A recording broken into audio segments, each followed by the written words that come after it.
So what do you think is your magic then? I love this question. I think my magic power is the ability to have the courage to go deep. So much of life, I think we're tempted to just stay at the surface level. And I am not afraid, and in fact, I enjoy going deep with my relationships with people in my life, going deep in tackling a problem, going deep in understanding a topic, and going deep in getting a job done really well, not just staying at the surface level. And I think my willingness to do that, and my eagerness to do that, I think is a magic power. Like all magic powers, there's really great benefits, and there's also downsides too, right? We have pros and there are consequences. That's a better word than a downside. There are consequences, but it's one that I appreciate, and I'm glad that I learned it. Welcome to Magic Academy Podcast. Today we have a guest who is super exciting. He is Vince Han. He's been a founding mobile coach for a long time. And right now with the advancement in artificial intelligence, we are digging into the landscape of, what does a AI-empowered coach look like? Will that ever replace human beings? And what are some major use cases for the AI coach in the workspace and beyond? One more note is that Vince used to be a music major and he did this pivot from music into building this startup. So we'll be super curious about his journey of this pivoting. So welcome, Vince, to Magic Academy Podcast. Great to have you. It's great to be here. Thank you so much for having me. I have really been looking forward to this. Wonderful, wonderful. Vince, some people may still be so interested about you and your background. If you were to introduce yourself in 30 seconds in an interesting and unique way, how would you introduce yourself? Thank you. You did mention that I was a musician. Yes, I majored in the trombone. A lot of people have not met trombone performance majors, but I wanted to be a symphonic trombonist for my career way back when. And then maybe some other quick things to introduce me. I love running. I'm an ultra runner, so I've run 100-mile races. I love my family. I love logic and thinking and technology, but I also love feelings and I love faith and those things too. And yeah, so that's a little bit about myself. That's everything that we need in order to be faithful and start something that help people. I think that's all it takes, and if not more. Wonderful, Vince. So why mobile coach? What made you pivot from this music space into founding a coach that helps human beings? When I pivoted from music into entrepreneurship, I actually had started a few other technology companies and developed some skills around how to build software, how to attract investors, and sort of the functions of a startup. But my real passion in life is when I get to know people, I get really invested in their progress, in the goals that they have, in the challenges that they want to overcome in their lives. And that's true of myself too. I'm very interested and invested in change and in behavior change for the good. Technology can do so much to democratize all the knowledge that we've built as humankind in helping people progress, making it accessible, making it scalable, making it more effective. And yeah, that's a little bit of the thinking behind starting a company like Mobile Coach. That's great. It's like leveraging technology's power, not for its own sake, but for human and human development's sake. This is so beautiful. I'm curious, since we're building this like mobile platform technology, from like a human perspective, what do you think is a good coach, or what do you think is an effective coach that really helped to develop other humans?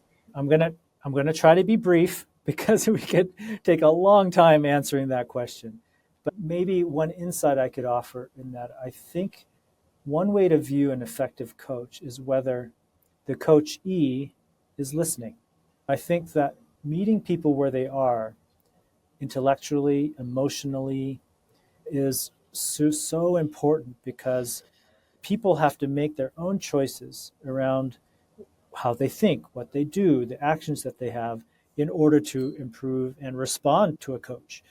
And so I think effective coaching is what that relationship doing is sticking. How intently is someone looking forward to and really invested in what the coach is saying and advising. I think that's one way to answer that question. So it's coming from the coachee's perspective. So it's like the coachee needs to be very coachable, willing to listen. And so what about from the coach, like the coach perspective, assuming that we get a fantastic coachee who listens to every word that we say and who's have this strong desire to grow and to overcome themselves, what would be a great coach look like if we were to maximize the potential of the Yeah, I coachee? think a great coach understands the context between long-term success and short-term incremental steps, and can balance that in a coaching session or in just even in a check-in where the coach can know, oh, okay, I'm coaching Vince towards a certain goal, and in the next, what's important for Vince to be thinking about and doing in the next 30 minutes, in the next 24 hours, in the next 2 weeks, in the next 6 months. And that can be very dynamic too. And so I think the coach has to be very keenly aware of all the influences and all the parameters that impact Vince's performance and Vince's state to almost, if we go back to a music analogy, almost like being a conductor. Do you know what it's like a conductor of an orchestra where, yeah, you're conducting and you're at sometimes you have to be quiet and maybe the trumpets are being too loud or maybe you need more from the viola section. Maybe there's a pause, you're listening to the audience at the same, there's a lot going on. You're having to be very perceptive about all the dynamics of the moment. And yeah, I think that's a really important skill for a coach. That's great. Yeah, so it's like meeting, as you mentioned, like meeting where they are and know where they're moving into, and then keep a sharp eye and senses towards where it needs to be tuned and what are some specific plans going from point A to point B and map it out and then constantly motivate the person to go, providing that the coachee is very receptive and coachable. I like your music analogy, like the conductor. What are some kind of maybe just pick like one or two case studies from a mobile coach that you've seen that you think really, I would like to use the word transformed, but the word is a little bit overused. So maybe some cases where you really see a big performance improvement or a big culture shift within an organization or on that particular people or group of people. Yeah, I thought so. Gosh, we have over 10,000 mobile coach chatbots in our platform that hundreds of companies have been putting together. Organizations, doesn't have to be a company. Anyone that has a vision for a mobile coaching chatbot to help a certain end user population. It's hard to nail it down to two, but I appreciate the question, so I'll try. I think I'll give one corporate example, one non-corporate example. So one corporate example would be creating a mobile coach to support someone on a learning journey. Let's say that I'm a new manager at a certain company and they have some curriculum about values and core competency skills that they want every manager to have. It's not like I can go to a workshop and learn a certain skill. Let's say I go to a workshop and I learn everything about empathy. That doesn't mean that all of a sudden I have great empathy. That learning journey will require me to practice and to get feedback and to be thinking about it. And so then how do you engage that person over time when they leave the workshop and they're back in the thick of their day-to-day work? And so that's where I think a mobile coach chatbot that's supporting that learning journey, that's maybe sitting on Microsoft Teams, that acts like a colleague where I'm in constant communication with. I think that's a really nice use case to illustrate the type of impact that a mobile coach can have on an organization, on that organization's culture. And then the non-corporate example would be personal well-being. And so there are mobile coaches that help people that are trying to sleep better or move more or eat healthier or maybe lose weight if that's a goal that they have. Those types of use cases to me are quite personally transformational and part of my personal passion too. So I love seeing those types of use cases when they're very effective. That's beautiful. And when we are leveraging the AI into the coaching process, we were talking about that almost like 5 years 5 years ago. Back then the system is very like in a controlled environment, so everything's very set and restricted. It's like you have a inventory of QAs, and then whatever people ask you, you give the answer. So it's quite planned and specifically executed. But with the AI now, we open it up to the large language model, the information that the model takes from the World Wide Web. What is the current system? How do you integrate AI? Is this right now like a semi-open system? Yeah, so our platform is an authoring platform for automated chatbot messaging. At its foundation, it's really a rules engine. And the purpose of the rules engine is for, if I can go back to the musical analogies, maybe for the composer. Yes, so the composer to put together, okay, here I want the strings to play here, and then I want the timpani to play, and then I want the trombones to enter. So it's a canvas for setting down the personality of the chatbot, the rules, the guardrails of the chatbot.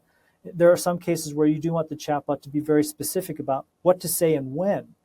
And as a human composer, knowing something about my audience, I'll have a really good sensibility about some of those things that I want to orchestrate. And then where does AI play? And there are times where I'll want to very strategically, if you can think about if a jazz piece, so I was making a symphonic example, but if you take now in the world of jazz, there are sets of rules, like when you go to a jazz combo and they're playing the melody. After the melody, everyone takes turns to play a solo, and those solos are improvised. And so that's a nice analogy too, because there are a set of rules that you want to have the chatbot play. Then there might be times where you want the chatbot to be more intelligent, to improvise a little bit. Improvise maybe is not the best word, but maybe to have, so where AI can be really, really effective in a coaching scenario is to be able to understand what the user's saying. So if I could say, hey, Johnny, how's your Monday morning going? Before AI, that was a very difficult question to be able to answer using just a rules-based scenario. But now with AI, I can set the rule, not AI, I can set a rule to say, I want to ask Johnny how she's doing on Monday morning. So I can set that rule. But when you answer, it's going to be hard for me to predict. I don't know how your day is going. It could be going great. It could be going okay. It could be going terrible. And so we can use AI then to understand what you're saying and use a combination of rules and AI then to lead you to where, as a coach, where I want you to go.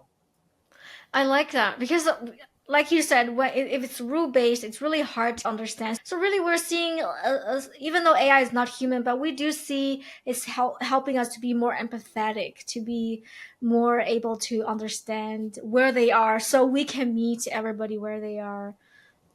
I really like that. And this question may be a little technical, and you can use like simple language to answer this question. How do you actually integrate AI? When and where do you integrate AI for the most effective outcome? Yeah, let's take that example that I just mentioned about on Monday morning, I want to ask Johnny how she's doing. So that's going to be I'm doing pretty well, doing research and doing some exercise and chatting with Vince. So I'm having a pretty good day. Great. All right. So what I'm going to do then in our system, so you asked how that works in our system. I'm going to capture a response and save it in our system. And then I'm going to create some rules to interpret what you're saying. And then in the back and forth interaction, you're not having to write a prompt. So when you go directly to an LLM, the user's writing some sort of prompt or some sort of request. But in our system, we can create what we call invisible dynamic prompts.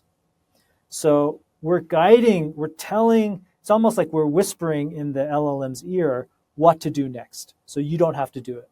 That's a good description of so it's not algorithmic, it's dynamic prompts. And so if somebody's in New York, or if someone's in Korea, or if someone's in Australia, if someone's a sales rep, if someone's an accountant, if someone's a researcher, we can tell AI all of that without the user having to tell AI, and that will make the AI response that much more personalized for that conversation. Can you help me understand a little bit more? I'm still trying to wrap my mind around what is dynamic prompting. Does that Yeah. mean you put in different prompt and let AI to choose whichever prompt to use? Yeah, let me try to come up with a better example for you. So let's say that I want a mobile coach to teach you in a micro learning example. Let's say that, hey, today I want my mobile coach to teach all its users about displaying empathy, okay, for an example. Okay, so then I'm going to tell AI, all right, here's my prompt. I want to create a 2-minute back and forth scenario based experience with each user to teach them about empathy. Okay, so that's easy enough. You can do that with a regular prompt. But now, in a dynamic prompt, I can pass variables into the prompt. So I could say, this person is an accountant working for a large consulting firm. This person is a team manager at McDonald's. This person, Korean is their preferred language. This person, Spanish is their preferred language. So all of this is being passed as a variable in the prompt. The user doesn't have to do anything. So that's what I mean by a dynamic prompt. So I have a single prompt with variables that I'm filling with information I know about each user. So now all of a sudden, when the AI engine gets this prompt, everyone will get a different response based on the parameters that were passed. So it's a single prompt with different parameters, and that's driving highly personalized AI interactions. Oh, I like that. So it's like you're building mini data banks for that particular person, that particular avatar. And then, so based on that variables, and the AI would still the same prompt, but the AI will bring in all these data contexts and provide customized and personalized feedback on the go. That's a nice way to put it. Yeah, a mini data bank. I like that. Then I'm curious. So you mentioned about the example of how the coach can potentially help people change behaviors, whether within organizations or on their own terms, forming better and healthier habits. When people are using those AI tools or the AI coach, do they tend to perceive the AI coach as real human being, or is there still a layer of like invisible wall of like potential mistrust, or hard to have 100% ability to trust the bots? What are some people's real world perceptions when they know that they're talking with a AI bot? So I want to make a distinction. The words are really important. And I think when people are engaged with a mobile coach, they have accepted to be talking with a mobile coach. So that's different from going to ChatGPT and asking some random question where hallucination is possible. So I'm opting into a mobile coaching experience, and typically that mobile coaching experience has a very narrow purpose. So I'm part of this leadership plan at work, or I'm part of this weight loss program, and so it has a very specific focus, and I know that because I've opted into it. The other really important distinction is that unlike most traditional chatbots, mobile coaches are proactive. So most people think about chatbots as going to some sort of destination website and it's waiting for you to make a request or ask a question. And so the very nature of asking a question opens it up for potential of hallucination, because it depends on how sophisticated of a question and how you ask the question. But in a mobile coach, oftentimes you're receiving a challenge or a reminder. So it's a very different user experience. And so within that umbrella of that context, people are fine. They know that it's a chatbot. They know that it's automated. And in many instances, they prefer this user experience, because a lot of times in coaching contexts where we feel vulnerable. And so the anonymity and the safety of talking to a chatbot versus a human being has a lot of advantages. So let me just give you one quick example of that. Let's say that I have a mobile coach helping me be successful at work. And let's say I'm new to this job. So let's say that you're my manager and I say, hey, Johnny, I'm confused about how to do X, Y, or Z. Can you help me do this? And I know you're really busy, but you're a great boss. And so you spend an hour with me and help me understand. And so you teach me how to do this task after an hour.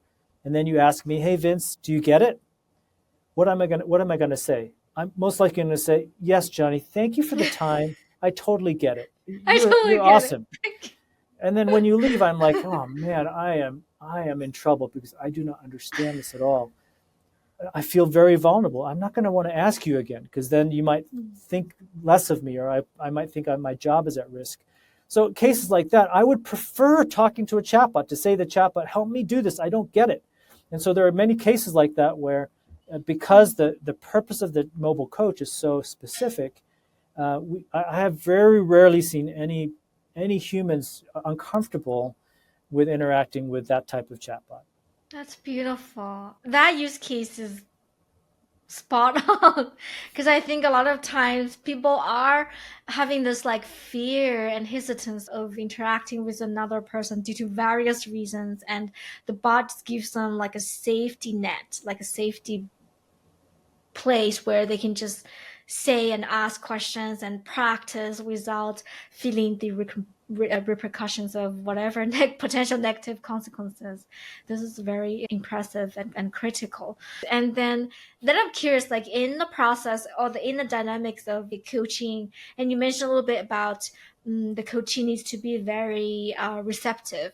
What role do you think childlike wonder play? Is this like childlike wonder, curiosity important, or it really depends based on your experiences? I love the term childlike wonder. That's great.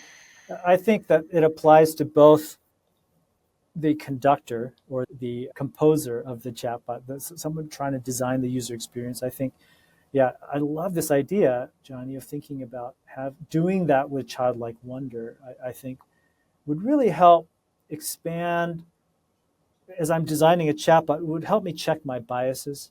It would help me, I think, make a more delightful user experience. And then from the coachee's perspective, the person receiving the message from the chatbot, I think very similar, where having a childlike wonder means to not be dogmatic in my approach, to be mindful that everyone has blind spots and we're making huge, sometimes very consequential decisions without checking our blind spots. And when I think about a child having that childlike wonder, they're just taking it all in with wide eyes. So I think that's a great way to think about going through life. That's beautiful. That's our raw power everybody has, and we just need to like tap into it a little bit more.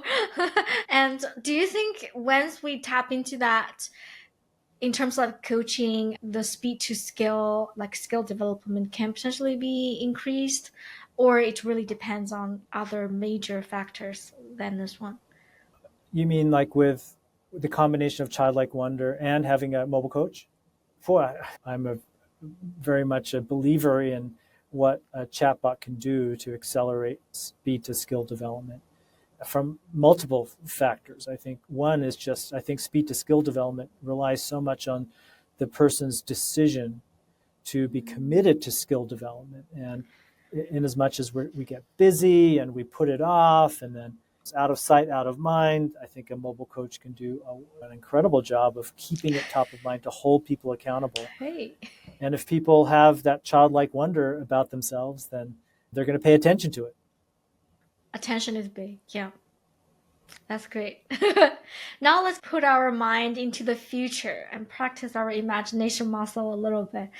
And from your background, looking into the future, how do you see the world of coaching, technology assisted or AI augmented coaching would look like with further advanced technologies like virtual reality, neural links, and brain machine interactive technologies, and more, Web3, blockchain?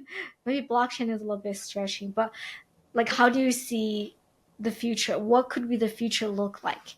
Yeah, I think the future is very exciting, and I think we're underestimating how well technology can coach us.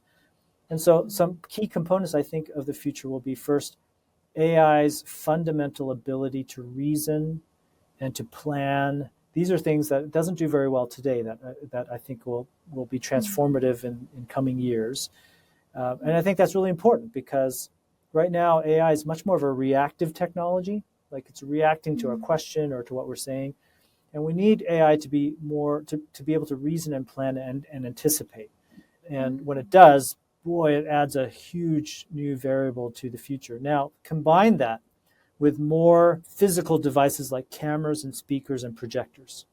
So if I have cameras, speakers, and we're already starting to see it in glasses, but if I have cameras, speakers, and projectors, and I can have an AI engine that can reason and plan, now I can have a hologram, Johnny, a hologram standing next to me, watching everything I'm doing, having sensory ability, maybe not feelings yet, but have the ability to see, to hear, maybe even to smell, and then to be able to project something. So imagine having a hologram coach that can actually show me how to do something or to demonstrate how to do something in the context of my workplace or my home or whatever I'm trying to be coached at. Now, that might be creepy to some people, but that technology is coming. And if you choose to use it and if you choose to harness it, talk about speed to development will be so fast compared to what's available today. This is crazy stuff, but it's not because you see that in movies already. If you were able to have a 24/7 coach that cares all about you, collect all the mini data, build a mini data bank about you, and wanted you to evolve to your highest potential, why not? Provide that your data is secure. Maybe that's where Web3 or blockchain can happen, is to help you to protect your data against other data theft out there. This is fantastic. And are there any particular challenges that we need to watch out for, or potential risks that you can foresee? Certainly bring one up where rights to privacy, who controls the data. I think that is a really big question. And I also think it's a very sophisticated question because the technology is moving faster than I think most people can understand it. Maybe in some cases, moving faster than the people who create it can understand it, let alone entities who might want to regulate it or to protect citizens. And then, of course, as citizens, do we understand enough about this technology to understand what permissions to give it? I think this is a big risk with big implications. And I think we need to be doing a lot more investment in educating and collaborating and being very open and transparent with some of the ramifications that this technology can do. And I also think we have to be careful to make sure that this technology is available to everybody and have the power not in the hands of just a few companies or a few people, because it's such powerful technology that's I think it's something else we have to, as humankind, have to be very careful about. Yeah, that's definitely true. And also, we haven't yet found a solution is the biases that's embedded in the database that we use. That's a lack of representations of diverse populations, diverse views. But I think if we were able to build those mini databases for each person, then that could potentially be a solution to add more diversity into the models. Nice. Yeah, I think that's a very interesting problem and challenge because to me, it's impossible to have an AI engine that's not biased. And so that shouldn't be the goal because there's not a not biased, non-biased human being. Bias is something we all have. And I think it has a little bit of a negative connotation because it can be abused, but we need biases to survive, actually, to live. That's how humans function, to survive each day. So if a chatbot says one thing that pleases one person, it's going to displease someone else. And if you change it to please someone else, it's going to displease the first person because it's all based on our personal context. And we all have different biases that are naturally going to compete with one another. And so it's a broader philosophical discussion. To me, the solution is mimicking humankind where we value diversity in different types of humans. Like I wouldn't want to have you change who you are. I want you to bring what you have to our collaboration, and between the two of us, because we're different in many ways, we're going to come up with a wonderful solution. So I think it's a little bit wrong to try to force a computer to be one thing for everybody. I think the answer is going to be have a population of each with their own context, with their own biases, and then in a collaborative way, we can get to some nice applications for the world. Oh, I like that. So we can create different specifically biased AI so we can form them together and they can collaborate together. Then I have to ask this question because we're using this analogy like we're using the analogy to human beings. And we know that AI is not human beings and they're just thinking models. What role does human coach play as AI continue to evolve? Will they be replaced somehow? Will they be elevated so they can do different things to better help AI, to help them, to help others? Yeah, if I'm a human coach and I care first and foremost about the people I'm coaching. Of course, I understand that human coaches need to make a living, and of course, they need to be compensated for their time, of course. But if I'm a really effective coach, I worry less about that because if I'm an effective coach, then that's going to take care of itself. The people I'm coaching are going to be happy with me, they're going to see progress, and they're going to feel great about compensating me for my skills and my commitment. So, with that context, as a human coach, I think it's my responsibility to understand this technology to benefit the people I'm coaching as much as possible. And I don't know the answer because every coaching situation is different, but I do know that this technology has advanced far enough where in almost every context that I can think of, an AI can play a role today in helping a coachee be successful. And so as the human coach, I'm going to use that as a tool in my toolbox to help my person. And if AI progresses to the point where it's doing 90% of the things that I'm accustomed to doing, that's great. I can fine tune it. I can direct it. As long as my coachee's making the progress that they need to be making, I'm going to be happy. And if that AI coach takes away 90% of my bandwidth, all of a sudden I can coach more people. And I think that is the primary, function of a human coach will be looking at technology as a tool in their toolbox to help their people progress and meet their goals. That's great. And help more people at the same time. Yeah, Because it's already hard to get everybody to pair with a coach because coach has limited resources as well. it's such an important part of human motivation is our connection with other human beings.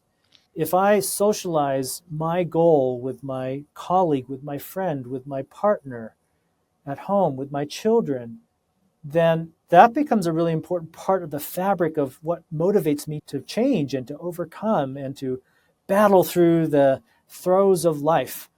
And so humans will always play a very important role in having people be successful because we're bound to one another. Yeah, there's a lot being talked about the fear of AI replacing jobs. And there's truth to the fact that AI will be able to do tasks faster and cheaper and just as well as humans. And that's just going to be a fact of life.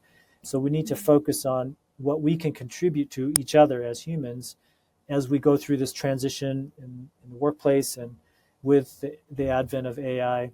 It might be a little bumpy, but if we're all focused on our personal contributions, then we'll find us a great place where we can thrive as human beings and as people in the workforce. That's beautiful. And as we move into the magic piece of this conversation, I wanted to give a brief recap for our audience. We've talked about Vince's background and how Vince pivoted from a music major to all the way founding multiple companies and now mobile coach to help people augment and enhance and change and evolve their behaviors and so they can become better human beings to work closer to their potentials. And we also talked about some major use cases. We talked about also what is good coaching, what are some requirements for effective coaching to take place. We explored some ideas around what our future will look like with all the advanced technologies like augmented technology, virtual reality, Web3, and how coaching can look super different and even more human as we move into the future. We also talk about some potential risks and challenges that we need to be watch out for. And ultimately, we wanted to see AI as just one of those other technologies, and we need to be the masters of all the tools and to master those technologies to advance human development in the end. So beautiful. And Vince, so as we move into the magic part of this conversation, my first question is, so what did Vince enjoy doing when you were 11 years old? That time disappeared. At that time, I loved my imagination. I loved to daydream And I love to just let my mind to envision things. I really love just being in my own thoughts. So that's one big memory I have from that age. I resonate with you on that. I feel like if we are daydreaming, it feels like there's no limit. It's everything is achievable, and you get this happiness of achieving that, and it gives you confidence and gives you motivation. I think that's big, and that's great. And were there any particular, I know everybody goes through a lot of challenges, and nowadays like everybody going through more challenges every day. What was the like one major challenge that helped shape who Vince is? I have started 7 companies in my career as an entrepreneur. And starting companies is incredibly challenging. It's challenging financially, emotionally, physically. And I think when you're going through a really difficult challenge by building a company, you really, as an entrepreneur, can go to a level where you're really questioning your self-worth. Can I do this? Because you're really creating something from nothing. And I think all of those experiences and difficult times have really helped me get perspective. It's helped me get tougher. It's helped me learn. It's helped me to have childlike wonder. I think it's helped me have broad perspective on what's important in life. It also has helped me to learn that if you persevere and you keep an open mind and you're willing to work hard, that you can navigate yourself out of almost any seemingly impossible situation. And I think that's really been a big blessing in my life to know and learn that. That's beautiful. And I think that kind of spirit also are reflected by your marathon experiences, because Yeah, I know you're like an avid runner. And do you see that's a kind of a correlation? Like as you run, it's like you run through life's challenges and 100%. Yeah, so I have run long distances, many 50-mile races and a couple 100-mile races. And it's a great metaphor to life and to starting companies where you have your highs and your lows, and you need to persevere, and then you don't think you can go a step further, and then all of a sudden you're moving again. And so, yeah, it's a great analogy and metaphor for life and for startup. life is a sport. And you're the athlete. You just need to play your game. Exactly. Beautiful. So, what do you think is your magic then? I love this question. I think my magic power is the ability to have the courage to go deep.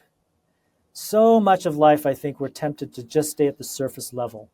And I am not afraid, and in fact, I enjoy going deep with my relationships with people in my life, being able to going deep in tackling a problem, going deep in understanding a topic, going deep in getting a job done really well, not just staying at the surface level. And I think my willingness to do that, and in fact, my eagerness to do that, I think is a magic power. And like all magic powers, there's really great benefits, and there's also downsides too, right? We have pros and there are consequences. That's a better word than a downside. There are consequences, but it's one that I appreciate, and I'm glad that I've learned it. And I'm very grateful that I receive your periodical updates about your life, and I see that human connections that's so not as common nowadays, and I really appreciate hearing all the updates from you. So please keep them coming. And it's been wonderful and inspiring for me to see you with tenacity really make a huge contribution in your world and what you're doing, and putting this podcast together to extend the reach and your influence to many other people. It's been inspiring to see you and witness you do that too. Thank you. I think it's a work in progress, and it's a journey. I really enjoy the journey. Like talking with you and just feels, yeah, that's why I'm here. That's why I come to this planet, and I'm just doing what I need to do and feeling fulfilled as I go about each day. So Keep doing it. great. And as Thank you, Vince, for coming to our podcast. And for our audience, if you want to get a hold of him, check in the show description below. There's going to give you some links to Vince LinkedIn and the mobile coach and other places that you can potentially find him. So thank you so much, Vince, for sharing your time with us today. And we look forward to more exciting development in your entrepreneur journey and helping people to unlock their potentials through coaching. Thank you so much for having me. It was a lot of fun. Thank you. Yes, a lot of fun. Thank you very much, Vince.